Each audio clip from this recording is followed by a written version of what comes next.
Hello everyone, good morning. কেমন আছো সবাই? আশা করছি সবাই ভালোই আছো, আর আমরা কিন্তু ভীষণ ভীষণ ভালো আছি। আজকে আরও ভালো আছি, তার কারণ আমি যাচ্ছি আমার বাপের বাড়িতে। তো দেখো, সকাল সকাল রেডি হয়ে কিন্তু আমরা স্টেশনে চলে এসেছি।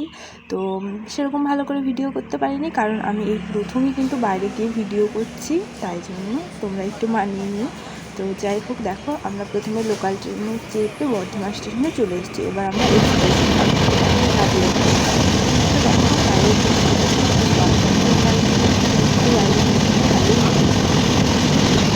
আমাদের ট্রেন জার্নিটা কেমন ছিল আজকে কিন্তু আমি সেটাই শেয়ার করব তোমাদের সাথে। দেখো, এখানে একটু আমি ভিডিও করে নিলাম নিজের, আর ঢং করছিলাম ফোনটা নিয়ে।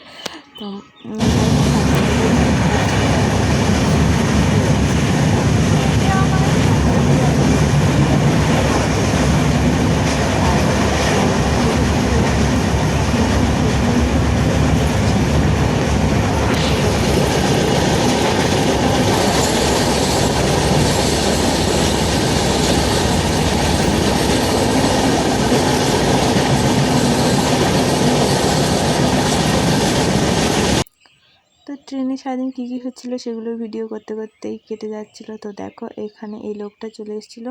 এই লোকটা না হেড ম্যাসাজ করে দিচ্ছিল। তো আমাদের পাশে বসা একটা লোকের করছিল, তো সেটাই আমি একটু ভিডিও করে নিচ্ছিলাম।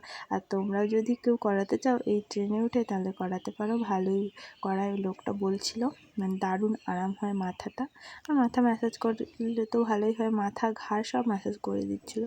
তারপর দেখো, এখন কিন্তু আমরা চলে এসেছি মনে হয় শান্তিনিকেতনে। হ্যাঁ, এটা ছিল বোলপুর।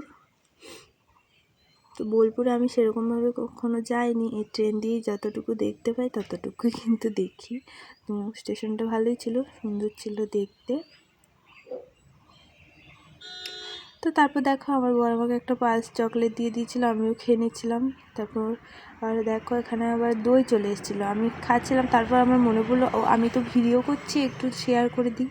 তো দেখো, সেই ভিডিওটাই করছি। আর দইটা না এত ভালো ছিল, কি আর বলবো। তারপর মনে হচ্ছিলো যে আরেকটা নিলে ভালো হতো, যখন চলে গেছে তখন আর কি। তো যাই হোক, তো দেখো আমি আবার দইটা কিন্তু খেয়ে নিচ্ছিলাম। বরকে বলেছিলাম একটু ভিডিও করে দাও, এরকম ভিডিও করেছে, পুরো অন্ধকার লাগছিল। সামনে থেকে ভিডিওটা করলে কিন্তু আরও ভালো লাগতো।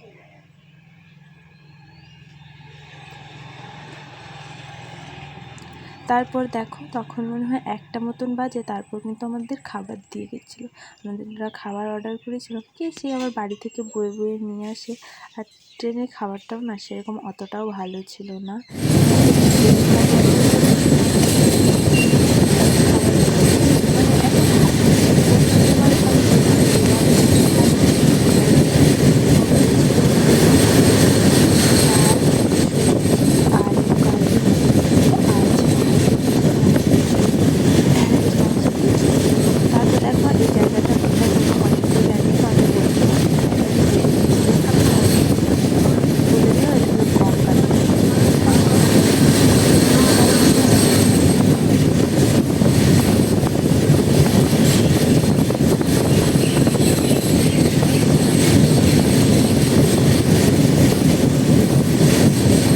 তারপর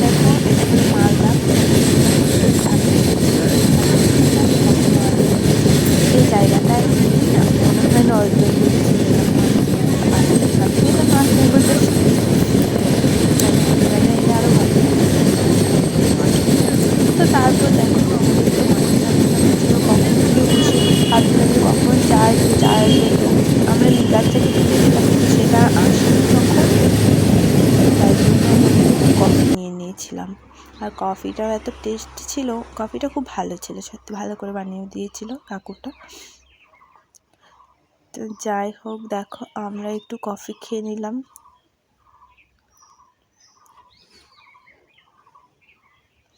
আমি কফি চা সেরকম খাই না, কিন্তু ট্রেনে সেদিন খেতে ইচ্ছে করছিল, মানে মাথা ধরে যাচ্ছিলো, তাই জন্য ভাবলাম খেয়ে নিই। আর এটা খেয়ে না মাথাটা এতটা হালকা হয়েছে, কি আর বলবো। তারপর দেখো, এখানে কি সুন্দর, এখানে সূর্য ডোবার ঠিক আগের সময়টা, আর সূর্যটা এত সুন্দর লাগছিল, লাল, পুরো লাল হয়ে গেছিলো। আর মনে হচ্ছিলো কত বড় হয়ে যাচ্ছে আস্তে আস্তে সূর্যটা, এই বড় হয়ে হয়েই তারপর ডুবে যাবে, তারপর আর দেখতে পারবো না। আর দৃশ্যটা অসাধারণ লাগছিল, তাই জন্য কিন্তু আমি ক্যামেরাতে নিয়ে নিয়েছি।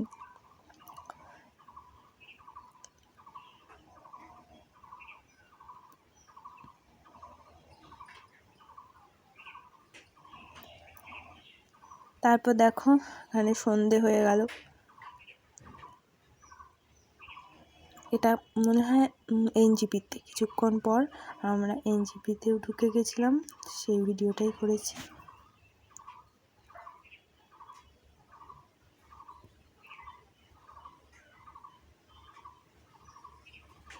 এখানে এলেই না মনে হয় দার্জিলিং চলে যাই সত্যি।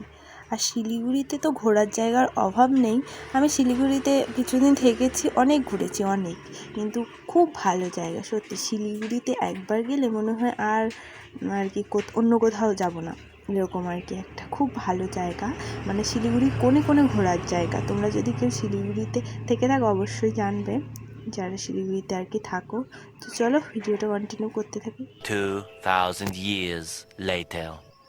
তো দেখো এটা আমাদের নামার কিছুক্ষণ আগেই, ভাবলাম একটু দেখিয়ে দিই। তো এত ঠান্ডা লাগছিলো, তাই জন্য আমরা সোয়েটারের টুপিগুলো পরে নিয়েছি। আমাদের কাছে কিন্তু অনেক টুপি ছিল, তো বের করা হয়নি। তো দেখো ফাইনালি চলে এলাম আমাদের কোচবিহার স্টেশনে। এটা ছিল কোচবিহার স্টেশন। যাই হোক, নেমে তাড়াহুড়ো করে যাচ্ছিলাম, বাবা ওইদিকে বাইরে দাঁড়িয়েছিল আমাদের নেওয়ার জন্য। আর এখানে যেদিকে এত ঠান্ডা, আমি যেখানে থাকি সেখানে কিন্তু একদমই ঠান্ডা নেই। ওখানে না ফ্যান চালাতে, আমরা ফ্যান চালিয়েই রোজ ঘুমাই, কিন্তু এখানে সেদিকে এত ঠান্ডা কি আর বলবো। তো দেখো এটা হলো নিউ কোচবিহার স্টেশন। স্টেশনটা এখন খুব সুন্দর করেছে, আগে এতটাও ছিল না, ভালো ছিল না, এখন খুব সুন্দর করেছে। আর একটা রেস্টুরেন্টও করেছে, রেস্টুরেন্টটা এত সুন্দর, যারা এসেছো তারা কিন্তু অবশ্যই জানবে। তো যাই হোক, আজকের ভিডিওটা এই পর্যন্তই। আমাদের ট্রেন জার্নিটা এমন ছিল। তো তোমাদের কেমন লাগলো অবশ্যই কিন্তু কমেন্ট করে জানাবে। তো আজকের মতন টাটা, দেখা হচ্ছে অন্য কোনো ভিডিওতে।